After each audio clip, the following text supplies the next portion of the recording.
예, 내년 총선에 룰을 담은 선거제 개편안이 진통 끝에 어제 국회 정개특위를 통과했습니다. 패스트트랙 법안으로 지정된 지 121일 만에 첫 관문을 넘은 셈인데요.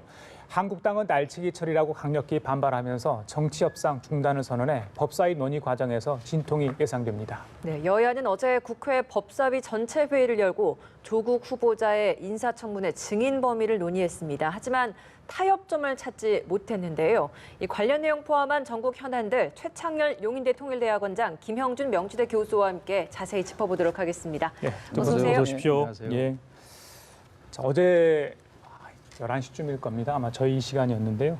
정개특위 전체 회의 장면을 보여드렸어요. 토론하고 어떤 의결까지 잘 갈 것으로 기대를 했었는데 그렇지 못했습니다. 동물국회 직전까지 갔다 이런 평가도 있던데 고성과 뭐 여러 가지가 난무하지 않았습니까? 어제 회의 어떻게 보셨습니까?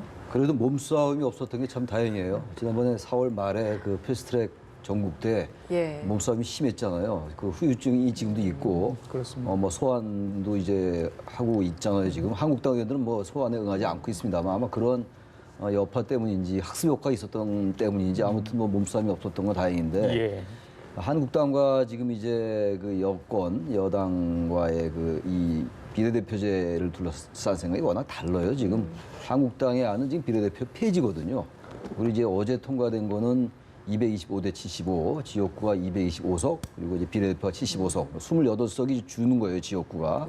그래서 어쨌든 통과가 됐는데 아직도 갈 길이 멀어요. 일단 뭐 법사위에 넘어갔어요. 넘어갔지만 그 이후에 또 본회도 있고, 이른바 이제 패스트 트랙이라는 게 330일이 있는 건데, 이제 일단 줄었죠, 상당히. 이제 120일 지난 다음에 어제 통과가 됐으니까 180일 원래 이제 상임위에 계류가 가능한 건데, 이제 60일은 줄었습니다. 워낙 이제 차이가 심하니까 이 안을 이대로 통과되기는 어려울 것 같은데, 그렇다고 이제 한국당이 주장하는 것처럼 완전히 비례대표제를 한 석도 안 갖는 거는 좀 어려운 얘기예요. 추세 자체에 맞지도 않고. 그래서 어떤 형태로든 조정이 있어야 되는데 다른 정치적 변수가 너무 많이 맞물려 있어요. 지금 조국 후보자 청문회도 있고 다른 부분들도 있고 해서 지금 이 사실 선거제라는 거는, 선거제도라는 거는 여야의 선거의 룰이잖아요. 그래서 합의로 하는 게 가장 맞습니다. 근데 이미 패스트트랙 때부터 이미 합의는 이제 어그러진 것이고요. 아무튼 그래서 시간이 아직 많이 있으니까 여야가 절충을 좀 해나와서 이거야말로 합의로 하는 게 맞다고 생각합니다. 기본적으로는 그렇습니다. 김 의원님 어떻게 보셨습니까? 교수님. 우리가 88년도 13대 총선서부터 2016년도 20대 총선까지니까 8번의 선거가 있었지 않습니까? 근데 우리는 선거제도를 매번 그 선거가 있을 때마다 바꾸는 이상한 나라예요. 그러니까 선거구 획정도 미국 같은 데는 10년마다 합니다. 매번 하는 게 아니고. 그래서 딱 435석이라고 의석이 정해져 있는데 전 세계적으로 의석이 더 안 정해져 있는 나라는 대한민국밖에 없어요.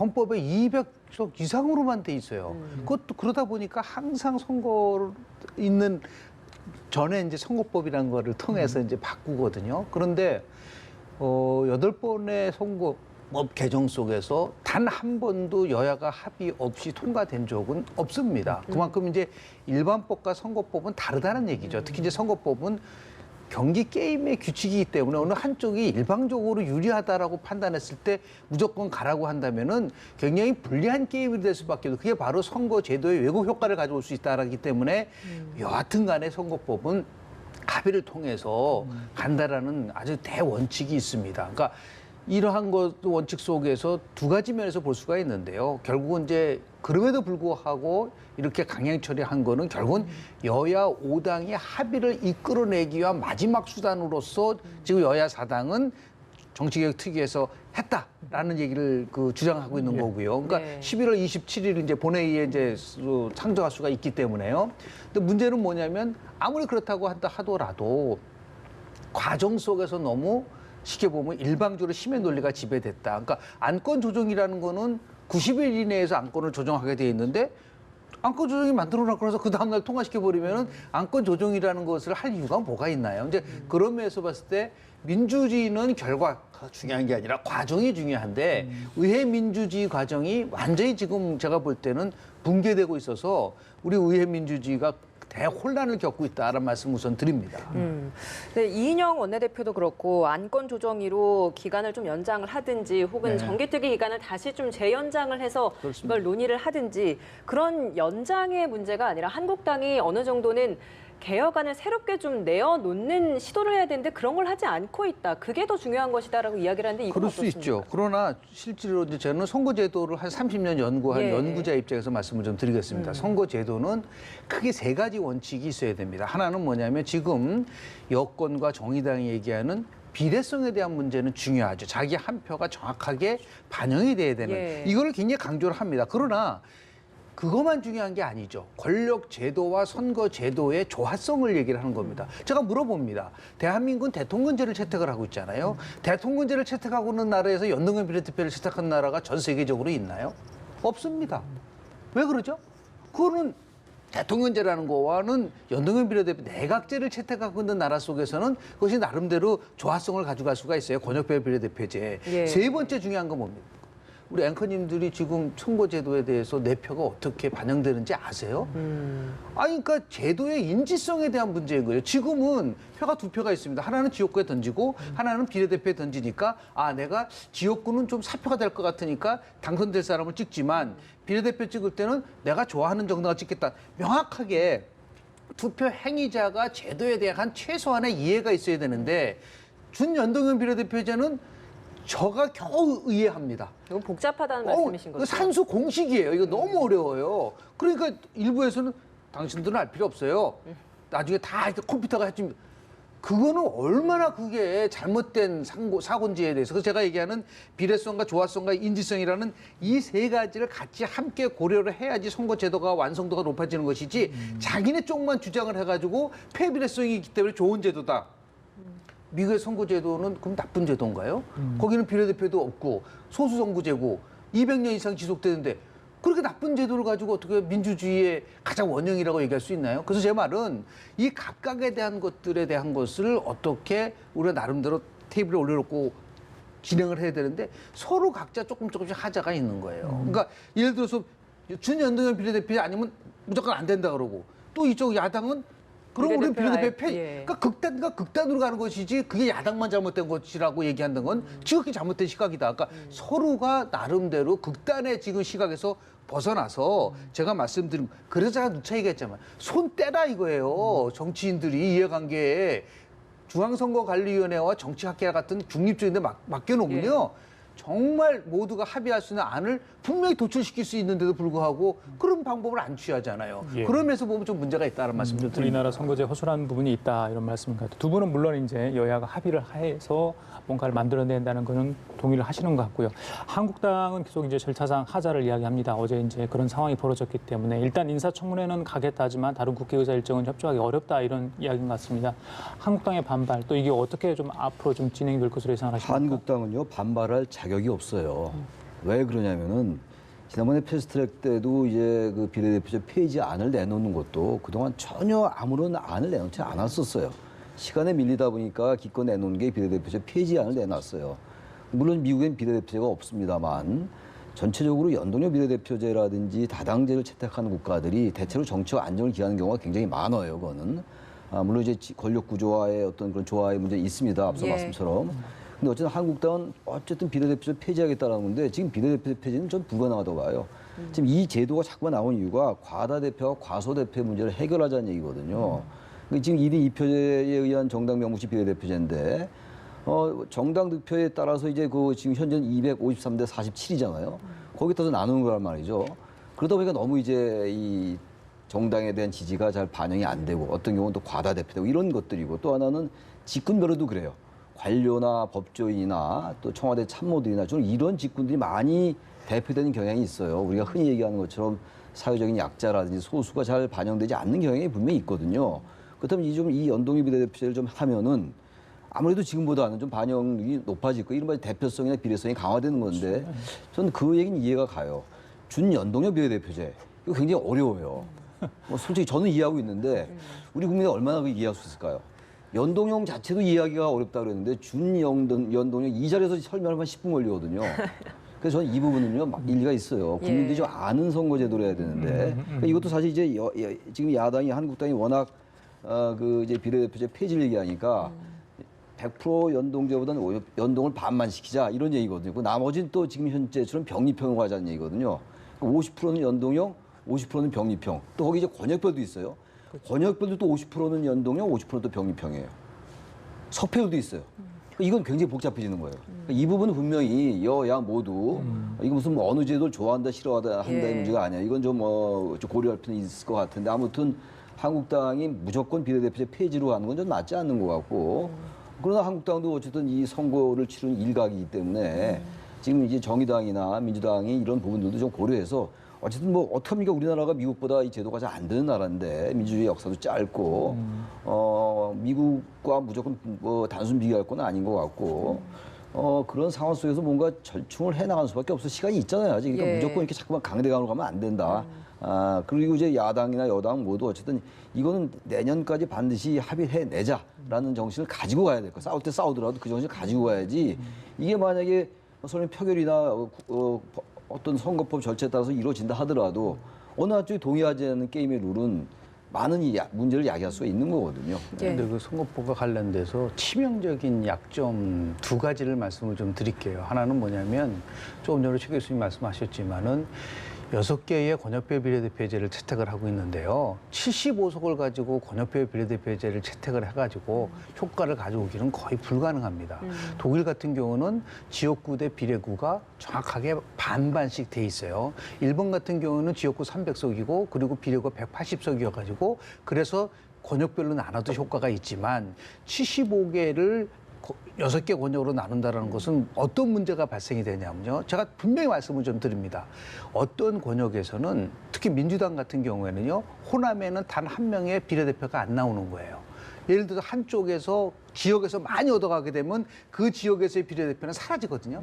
똑같습니다. 지금 자유한국당 같은 경우는 영남에서 비례대표가 하나도 안 나오게 되는 이런 거를 과연 받아들일 수 있느냐라는 문제가 하나 있고요. 두 예. 번째는 뭐냐면 이제 의석수가 많이 줄잖아요. 비례대표는 늘리고 지역구가 253석에서 225, 이 28석이 줄면 어디서 주느냐. 다 농어촌 지역에서 줄 수밖에 없어요. 그렇게 되면 어떤 일이 벌어지냐면 수도권 쪽에서의 지역구는 훨씬 많이 늘어난다는 그러한 역설이 나오게 되면 예. 지역 균형성이라는 것에 비례성의 지역 비례성에 대한 거는 그럼 왜 고민을 하지 않느냐. 이러한 두 가지의 약점이 있기 때문에 지금 분명히 말씀드리는 거는 준연동형 비례대표제는 결코 선이 아니다. 상당히 많은 부분 속에서 정말 교정이 필요한 제도라는 말씀을 좀 드립니다. 그 문제점이 예측이 되는 이유 중에 하나가 총 의석수가 늘어나지 않은 그렇습니다. 상황에서 지금 비율을 맞습니다. 나누려고 하니까 그렇게 맞습니다. 문제가 되는 예를 들어서 그걸 330석이라든지 350석 이렇게 늘리면 전혀 문제가 안 되지만 그래서 방법은 있는 거예요. 이것을 예. 해결할 수 있는 방법은 제가 누차 우리 이 TV 프로에서 말씀을 드렸지만은 연동형 비례대표제를 채택을 하더라도 전국 단위 연동형 비례대표제를 채택하는 뉴질랜드식으로 하게 되면은 지금 갖고 있는 모든 문제가 해결이 돼요. 근데 왜 그 뉴질랜드식의 연동형 비례대표제는 고려하지 않고 자꾸만 권역별의 독일식으로 지금 집착하고 예. 있는지에 대해서는 저는 참 이해하기 힘들다 말씀을 좀 드립니다. 그렇습니다. 이제 조국 청문회 얘기 좀 하겠습니다. 뭐 글쎄요, 전선이 뭐 같이 떨어지는 게 아닙니다. 여야가 계속 다투고 있고 갈등하는 부분인데 국회 법사위 전체 회의 증인 채택 문제 사실 어제까지가 시한 아니었겠습니까? 송구를 해야 되는. 그런데 이제 결론을 내지 못했습니다. 그러다 보니까 민주당이 이 한국당의 표결 처리를 막기 위해서 안건 조정이 신청까지 했습니다. 이 안건 조정이 정개특위에서 했던 건데요. 서로 그래서 바뀌었어요. 바뀌었잖아요, 상황이. 정개특위에서는 이제 서로 정당이 바뀐 겁니다. 청문회를 할 수 있는 겁니까? 없는 겁니까? 그 지금 일단 증인 9월 2일, 3일로 됐잖아요. 예. 그것도 완전히 의결도 된 건 아닙니다만 일단 합의된 상태긴 해요 지금. 근데 9월 3일 날 이제 증인을 채택한다 하더라도 어제까지가 마감이에요. 닷새 전에 요구서가 전달돼야 되니까 증인에게. 그럼 적어도 법률적으로는 이제 불가능해졌어요. 9월 2일, 3일 날 하는 거를 이제 우리가 상정하면은 그럼 증인을 연기를 해야 되는 겁니까? 채택을 하는 건 불가능하고 연기를 한다. 원래 이제 9월 2일까지가 또 인사청문 요청 20일 내에 해야 되니까 9월 3일도 원래는 안 되는 건데 그건 어쨌든 뭐 정치적으로 합의를 한 거예요. 그럼 이제 이 상태에서 더 연기를 하는 게 과연 민주당이 받아줄 것인가 이런 부분도 하나 있고. 근데 만약에 청문회를 안 한다라는 거는 양쪽에 너무 부담이 커요. 그리고 청문회 없이 글쎄 청문회 없이 자진 사퇴를 할지 청문회 없이 임명을 강행할지 뭐 알 수는 없어요. 또 청문회를 하게 될지도 모르겠고 워낙 변수가 많긴 한데 청문회 하긴 해야 됩니다. 해야 되는데 증인 없이 하는 청문회가 과연 의미가 있는가라는 생각도 하게 되죠. 근데 지금 증인이 거의 이제 조국 후보자의 가족과 관련된 게 굉장히 많잖아요. 지금 제기된 의혹들이. 근데 또 막상 거기 부인이라든지 어머니라든지 이런 분들을 또 증인석에 앉히는 게 과연 맞는가라는 생각도 들어요, 한편으로. 그러니까 이게 상당히 충돌하는 것 같아요. 기존의 청문회에서 가족이 나와서 이렇게 증인석에 앉아서 참고인이나 이렇게 하는 게 잘 기억이 안 나거든요. 근데 아무튼 이번에 많은 부분들이 이제 가족들이 이제 나오고 있고 등장하고 있고 말이죠. 저는 그래서 이걸 어떻게 저도 잘 방안이 잘 안 떠올라요. 근데 정 안 되면 증인 없이 해야죠. 어떡합니까? 청문회는 해야 되는 거 아니겠어요? 만약에 여당이 9월 3일 이후에 다시 수년을 해서 받아준다면 뭐 증인의 이제 그 숫자나 이런 것도 조정할 수 있겠죠. 최소화 시킨다든지. 그러나 증인을 한 명도 가족들을 안 앉히고 하는 건 지금 현재로 봐도 저도 가족이 증인석에 앉는 건 저는 찬성하지 않는 입장인데 그렇다고 너무 여러 가지 제기되는 의혹들이 가족들이 등장을 많이 하니까 가족이 한 분도 안 앉는 것도 저는 사실 현실적으로 이해가 안 갈 수도 있고 그래서 이건 여야가 정말 정치로 발휘할 수밖에 없어요. 워낙 생각이 다르긴 합니다만. 예. 참 저는 이해하기 좀 어려워요. 왜냐하면 우리 상황에 대한 이해부터 먼저 얘기를 할까요? 왜 이틀을 하게 됐을까요? 많은 의혹적 논란이 있기 때문에 이틀을 한 거지 않습니까? 그렇죠. 정했습니다. 두 번째는 뭐냐면 후보자가 청문회 열어달라. 나 청문회를 통해서 해명을 하겠다. 수없이 얘기를 했으면은 민주당도 빨리 어떻게든 간에 청문회가 열릴 수 있는 방향성으로 문제를 틀어야 되잖아요. 세 번째 문제는 뭐냐면 이게 지금 조국 후보자와 관련된 부분도 있지만 가족과 관련된 게 상당히 중요한 요소로 돼 있는데 그러면 그 가족을 빼놓고 나서 지금 예를 들어서 비인간적이기 때문에 안 된다고 한다면 이 의혹의 본질에 대해서 전혀 이해를 못하고 얘기를 하는 거란 말이에요. 더 나아가서 사모펀드와 관련돼서 굉장히 핵심적 사항인데 관련된 세 사람은 벌써 출국해버렸어요. 그러면 도대체 뭐를 가지고 이틀간 청문회를 하겠다는 거죠?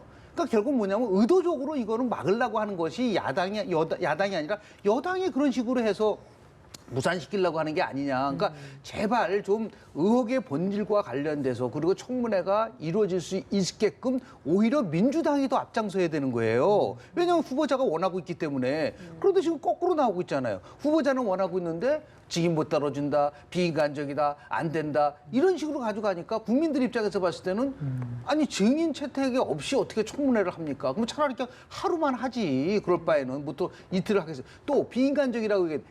청문회를 하면서 증인을 채택을 할 때 후보자가 그 자리에 없으면 됩니다.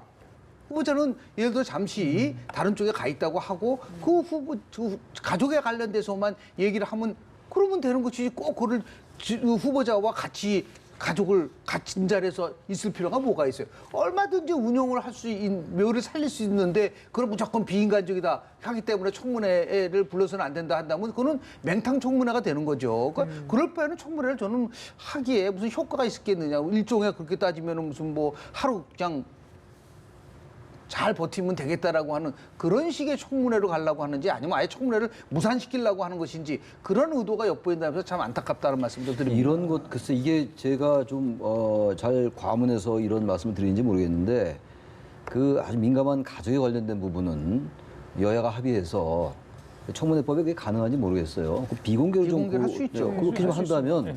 전충환이 되지 않을까. 가족이 이제 화면에 나타나고 전 국민에 노출되는 건 굉장히 또 향후 뭐 이 후보자가 장관이 되든 안 되든 예. 상당히 부담스러운 일이거든요. 또 개인의 인권에 관련된 문제일 수도 있고 그럼 그런 절충안을 낼 수도 있을 것 같아요. 그래서 뭔가 이걸 되게끔 해야지 계속 서로의 입장만 얘기를 하면은 이 조국 후보자가 내정된 게 8월 9일입니다. 지금 8월이 다 갔어요 이제. 예, 열릴 수 있는 방안을 좀 여야가 좀 찾아야 된다. 그렇게 좀 그런 대로 나름의 한 대안을 모색하는 건 어떤가라는 생각도 들어요. 예. 어쨌든 청문회는 열어야 하는데 그 여는 데 있어서 증인의 역할이 굉장히 중요하고 가족이라고 해도 필요하다면 증인으로 출석을 해야 한다라는 입장이신 건데 이 문제가 가족이 가장 예. 핵심적인 사항이기 때문에 네. 이거를 배제한 상태에서는 진행을 할 수가 없기 때문에 최 교수님 말씀하신 것처럼 얼마든지 운영의 묘를 살릴 수 있다고 의지만 있으면 이거는 가능한 겁니다. 예, 그런데 알겠습니다. 그걸 자꾸만 서로의 입장만 얘기하다 보니까 예. 오히려 국민들한테는 굉장히 좀 짜증스럽다라는 말씀을 좀 드립니다. 예, 예정대로라면 이제 청문회가 얼마 남지 않았습니다. 오늘 조국 후보자가 출근길에 격려를 위해 꽃을 보내주신 무명의 시민에게 감사한다. 비판하는 사람도 있지만 지지하는 분들도 있는 것 같아요. 외곽에서 지지하는 얘기들이 여러 가지 나오고 있는데 문재인 대통령의 아들 문종 씨가 페이스북에 개인 SNS 조국 후보자 딸을 향해 원한다면 목소리를 내도 된다. 사실 뭐 위로의 글일 수도 있고요. 근데 대통령의 아들이 직접 SNS를 통해서 딸 얘기를 했다. 어떻게 봐야 되는 겁니까? 동병상련이라는 우리 가사성어가 있잖아요. 아픔을 같이 하지 어려운 처지에 있기 때문에 같이 이렇게 나눠보겠다라는 면에서 보면 뭐 따뜻한 마음이라고 볼 수는 있습니다. 그러나 두 가지 면에서 문제점을 지적을 좀 하고 싶은데요. 의혹의 본질에 대한 이해가 있느냐. 그러니까 지금 이런 거죠. 딸이 열심히 했고 원칙대로 한 거를 가지고서 폄하하면 안 돼. 아니 지금 그 문제가 있다고 얘기를 하고 있는데 지금 다른 나라에서 와서 이 얘기를 하는 것인지에 대해서 저는 좀 이해가 어렵다라는 거고요. 두 번째는 뭐냐면 그래도 대통령의 아들이면 이 문제와 관련돼서는 차분하게 지켜보는 게 낫지. 그런 식으로 나와서 그렇다면 또 어떤 얘기가 나온지 아십니까? 당신의 취업에 대해서는 과연 제대로 됐는지 한번 따져보자. 이렇게 또 나와요. 야당에서는. 그러니까 이럴 경우는 그냥 자중하면서 조용히 그 상황에 대한 부분들을 좀 지켜봤으면 좋죠. 워낙 이제 뭐 동병상련이라고 하는 예. 그만 때문에 그렇게 해서 좀 위로를 해주고 싶은 마음이 있다는 거는 이해는 하지만 예. 좀 제가 볼 때는 좀 알겠습니다. 정 교수님. 이게 지금 이제 이 양상을 보면 말이죠. 조국 후보자의 제기되는 의혹을 밝히는 게 본질이 아니라 약간 진영 대결의 양상으로 가는 측면이 좀 있어요. 검찰의 압수수색이 개시된 날부터 그 현상이 두드러진다고 저는 보는데 지금 저기 그 SNS에 조국 사퇴하세요, 뭐 조국 힘내세요, 예. 뭐 어떤 데도 조국 힘내서 사퇴하세요. 이게 뭐냐면은 이런 식으로 계속 뭔가를 계속 올림으로써 세를 확장시키려 하는 거잖아요. 이건 아주 잘못되는 거거든요. 그래서 문준영 이 대통령 아들이 문준영 씨가 이건 뭐 충분히 이해가 가겠죠. 자기도 굉장히 시달렸으니까 올릴 수 있어요. 올릴 수 있는데 현재 상황이 이러이러하잖아요. 지금 전개되고 있는 정황이. 그리고 이게 특히 또 대통령 아들이지 않습니까? 공직자는 예. 아니지만 이게 주는 영향이 또 있거든요. 그러니까 이게 좀 SNS상에서 막 세대결로 가고 무슨 저기 과거에 1도 3기민 정치처럼 막 사람 많이 모이면 이제 세를 과시하 이런 정치처럼 그렇게 가고 있어요. 게다가 유시민 작가조차도 라디오 방송 나와서 그런 걸 부추긴 듯한 발언을 하고 그 부분은 어떻게 보십니까? 그러니까요. 전 적절치 않다고 봐요. 왜 적절치 않다고 보냐면은 지금 유시민 작가는 그 검찰 언론을 뭐 거의 싸잡아 비판이 아니라 거의 비난의 수준까지 간 거로 좀 봅니다. 제가 문장을 다 지금 갖고 있지는 않은데 전 그게 과연 이 상황을 차분하게 의혹을 해명해 나가고 또 진실이 어디까지가 진실이고 어디까지가 의혹이고 어디까지가 부풀리기인지를 밝히는 데 도움이 되겠습니까? 그렇게 얘기하는 게. 그리고 유시민 작가는 워낙 영향력이 있는 인사잖아요, 지금. 근데 그분이 그렇게 얘기를 한다면 그야말로 그쪽이 지지층을 결집한 효과는 있겠죠. 단합해라 우리 지지층 이렇게 될 수밖에 없게 느껴진단 말이죠. 그거는 이 상황을 좀 차분하게 좀 보고 국민들로 하여금 국민들도 지금 조국 후보자의 사퇴를 바라는 국민도 있고 또 뭐 되기를 바라는 국민도 있는 거란 말이죠. 그럼 이건 저는 차분하게 본다기보다는 지금 저기 화면에 나오네. 집단 창작하고 있다. 아니, 언론이 그럼 전부 지금 집단 창작하고 있습니까? 전 저건 맞지 않는 얘기라고 봐요. 언론의 검증은 사전 검증이에요. 중요한 검증의 과정이거든요. 예. 근데 저걸 이렇게 언론을 뭐 이렇게 매도하는 것처럼 느껴지고 검찰에 대해서도 그렇게 발언하는 거 저는 그건 맞지 않는다고 봅니다. 이 상황을 차분하게 해결하는데 별로 도움이 안 된다라고 저는 생각을 합니다. 예. 정 교수님께서 일부러 바로 그 단어를 말씀 안 해주신 것 같아요. 아시면서. 오히려 조 후보자를 지금 어렵게 구렁텅이로 몰고 가는 발언인 거예요. 제가 한번 물어보고 싶습니다. 그 사람이 갖고 있는 경력이 뭐예요? 법적으로 무슨 경험이 있나요? 뭐라고 얘기했냐면 조국 뭐라고 했냐면 법 위반이 없다. 법 위반이 없는데 자기가 어떻게 알아요? 자기가 무슨 뭐 어떠한 근거를 가지고 얘기했지만 자기 직관으로 얘기하는 거잖아요. 예. 그걸 아주 가감하게 얘기한다는 거. 유시민 우리 작가는 제발 촛불 정신이 근본이 뭐냐. 이게 왜 위험하냐면 지금 촛불이 지향하는 뿌리라는 거는 정의와 공정과 더 나가서 우리가 얘기하는 평등이잖아요. 예. 그거를 지금 조국 후보가 갖고 있는 의혹이 촛불의 기본적 뿌리를 흔들고 있는 거기 때문에 많은 사람들이 촛불을 배신했다, 조국이가. 이렇게 얘기하고 있는데 거기다 대놓고 무슨 뭐 법 위반이 없다라고 아주 저렇게 과감하게 얘기할 수 있을까? 그러니까 결국 뭐냐면 이거는 조국 후보를 더 어렵게 만드는 거다. 많은 사람이 이 과정을 보면서 더 분노하는 거예요. 저렇게 진영에 놀려, 저렇게 사립 판별이 없는 사람이 무슨 파워 블로거가 돼가지고 이거 선동이다 이거는 한마디로 얘기해서 그런 면에서 볼 때 정말 이런 식으로 접근하는 거는 지극히 잘못된 것이고 제발 2016년도 11월 달에 당시 박근혜 국정농단 사태 때 있었었던 그 말과 그 기준을 그대로 적용을 해버 거창한 걸 원하는 게 아니다. 그때는 그 검찰에 대해서 잘한다고 얘기해놓고 그때 그 검찰이 청와대에다가 사전 협의해가지고 압수수색했습니까? 안 했거든요. 이 사람들의 논리라고 얘기하면 그 당시에 검찰은 적폐 검찰이에요. 적폐 검찰이 적폐를 청산한다고 하는 모순적인 상황이 올 수 있는 거를 꺼리낌 없이 얘기한다는 데 대해서 놀랍다. 그러니까 이런 면에서 볼 때 제발 좀 자중하고 예. 검찰의 신중한 나름대로의 신속한 빨리 수사를 했으면 좋겠다. 이렇게 얘기하는 게 정상이죠. 예, 두 분 다 오히려 이런 발언들이 조 후보자에게 악영향을 줄 것이다라는 말씀을 해 주시는 것 같습니다. 여당의 반응은 어떤지 이 부분에 대한 견해도 좀 여쭤보고 싶습니다. 여당 계속해서 지금 검찰에 대한 강도 높은 비난을 하고 있잖아요. 그것도 저는 적절치 않은 것 같아요. 지금 이 정부가 제안하는 게 검찰 개혁이잖아요. 예. 검찰 개혁의 핵심은 검찰의 정치적 중립이거든요.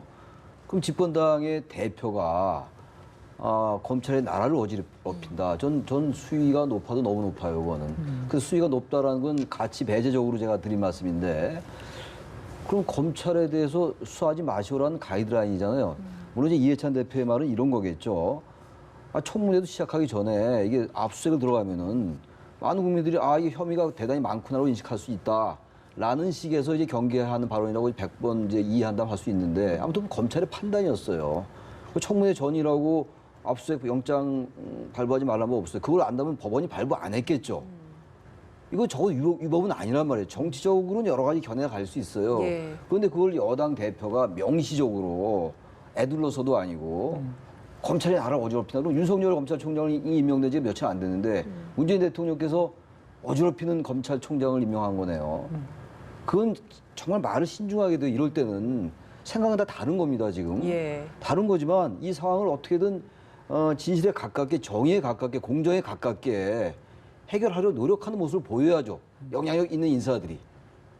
저 지금 그 좀 압수수색 그건, 이전과 이후, 아까 압수수색 네. 이후에 변화가 좀 네. 있었다고 하셨잖아요. 그 전에는 의혹 제기들이 많이 불거졌는데 지금 방향이 검찰 수사 쪽으로 이렇게 옮겨갔던 그런 분위기인데, 이게 뭐 여당이나 청와대가 의도했건 안 했건 일단 그런 분위기가 감지되고 있다는 게 그 말씀이 일반적인 얘기인데 어떻게 보십니까? 그러니까 그 상황? 압수수색이 이제 들어간 이후에 이제 이른바 우리나라 정치의 그 기본 문법이 있잖아요. 더 어려워질 것 같으면 결집하는 뭐 그런 건 뭐 다른 나라도 있겠습니다만, 그래서 그때부터 약간 진영 대결의 논리가 더 강해지는 것 같다 이런 얘기거든요. 그래서 지금 윤석열 검찰총장, 윤석열 검찰이 무슨 의도로 갖고 왔는지 모르겠으나 저는 그렇게 생각해요. 어쨌든 국민적 의혹이 많고 그러니까 이걸 계속 이대로 놔두면 안 되겠다는 판단을 한 것 같아요. 그리고 만약에 법무부 장관이 되면은 거의 묻혀버릴 가능성이 높잖아요. 검찰이, 그냥 검찰에 이렇게 고소고발이 들어온 거예요.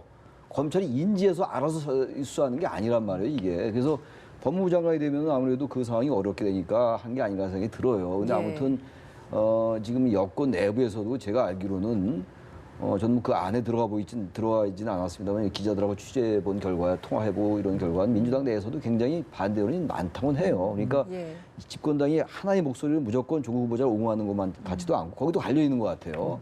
그러니까 굉장히 다단하기 때문에 여권이건 야권이건 특히 여권에서 이 상황에 대해서 너무 진영 놀이로 접근하는 건 바람직하지 않다고 생각하고, 민심이 무엇인가를 그게 결국 민심입니다. 민심에 따른다면 문제가 안 생기는데 민심을 너무 거스리려 하지 말아라, 이 말씀 좀 드리고 싶어요. 역대 예. 정부를 굉장히 심층적으로 분석한 두 번 정도의 모든 정부가 변곡점을 맞이합니다. 박근혜 정부 같은 경우는 잘 아시다시피 뭐 정윤회 문건이라든지요, 그 이후에 이제 뭐 여러 가지 세월호 이런 부분들이 있지 않습니까?